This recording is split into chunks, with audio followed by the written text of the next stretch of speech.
오는 7월 17일은 제헌절입니다. 제헌절은 우리나라의 첫 헌법 제정을 기념하는 국경일로 아쉽게도 빨간 날은 아닙니다. 제헌절만 되면 빠지지 않고 나오는 말이 개헌 혹은 제 몇 공화국인데, 개헌은 1987년 제9차 개헌까지 이루어진 반면 공화국은 제6공화국으로 딱 맞아떨어지지는 않습니다. 이는 사회에 중대한 변혁을 가져오는 개헌이 있어야만 공화국이 바뀌기 때문입니다. 이번 시간에는 우리나라 개헌의 역사를 공화국별로 알아보겠습니다.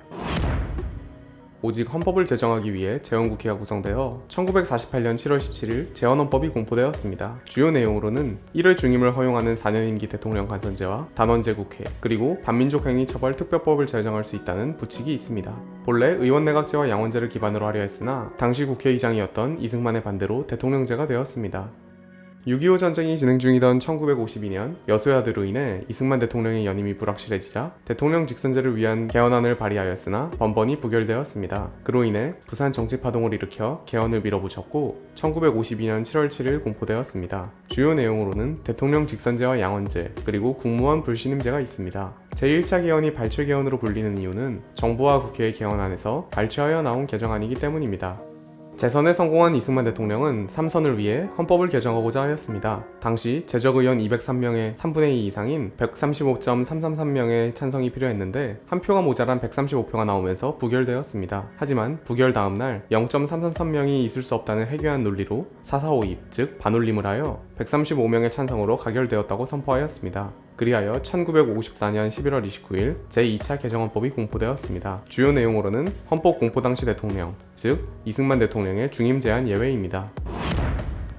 3.15 부정선거와 4.19 혁명으로 이승만 정부가 무너지고 과도내각에서 개헌 논의가 벌어짐에 따라 의원내각제, 양원제, 5년 임기 대통령 간선제 등의 내용을 담은 제3차 개정헌법이 1960년 6월 15일 공포되었습니다. 이는 헌정사상 최초로 합법적 절차에 따라 이뤄진 개헌입니다.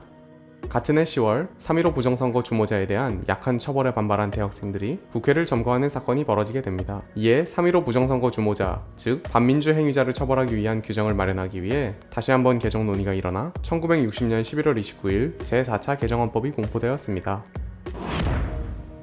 1961년 5.16 군사정변으로 권력을 장악한 박정희의 국가재건 최고회의는 국회 재적의원 3분의 2 이상이라는 헌법 개정 조항을 무시하고 국민투표를 통해 개헌을 추진하였습니다. 그에 따라 1962년 12월 26일 의원내각제에서 다시 대통령 중심제로, 양원제에서 단원제 국회로 돌아가게 된 제5차 개정헌법이 공포되었습니다.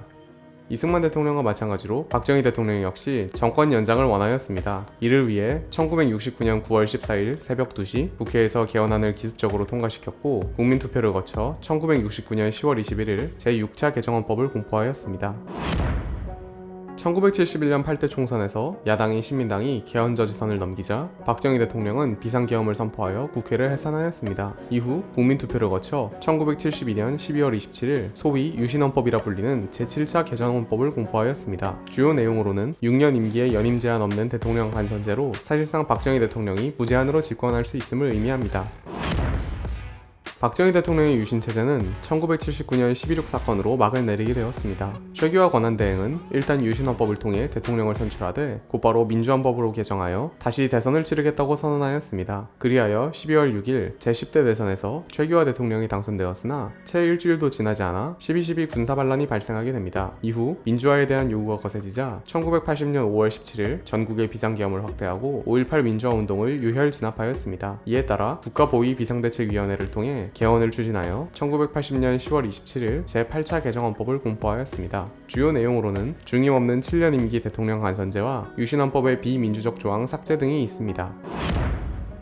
1987년 전두환 대통령은 기존의 헌법을 개정하지 않겠다는 4.13 호원 조치를 발표하였으나 대통령 직선제에 대한 열망과 박종철 고문치사 사건, 그리고 민정당이 노태우를 대통령 후보로 지명함에 따라 6.10 민주항쟁이 일어났습니다. 이에 노태우 후보는 대통령 직선제를 포함한 6.29 선언을 발표하였고 1987년 10월 29일 제6공화국 헌법이자 현행 헌법인 제9차 개정헌법이 공포되었습니다. 주요 내용으로는 5년 임기 대통령 직선제와 최저임금제 등 익히 알고 있는 내용들이 포함되어 있습니다. 우리나라는 1987년 제9차 개헌 이후로는 30년이 넘도록 개헌을 하지 않고 있습니다. 그렇기에 만약 제10차 개헌으로 인해 중대한 변화가 생긴다면 제7공화국이 될 것이며 그 내용에 따라 이름을 붙이거나 그 시기에 맞춰 20XX 년 체제라 불리게 될 것입니다.